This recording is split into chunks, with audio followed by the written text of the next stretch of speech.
This is technically what's going on with our area here.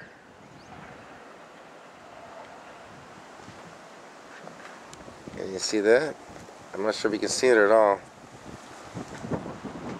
But this is our neighbor's house and our snow and our blizzard.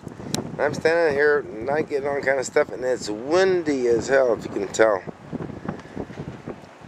But this is technically our area at night.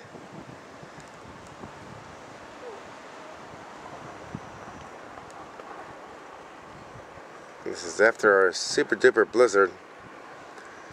They say we actually went higher than Knickerbocker storm in 1922. But this is after our efforts of trying to get our dog hates it. That's his poop area over there. And it's freezing cold, folks. But this is all we got. Bye. Gotta go in.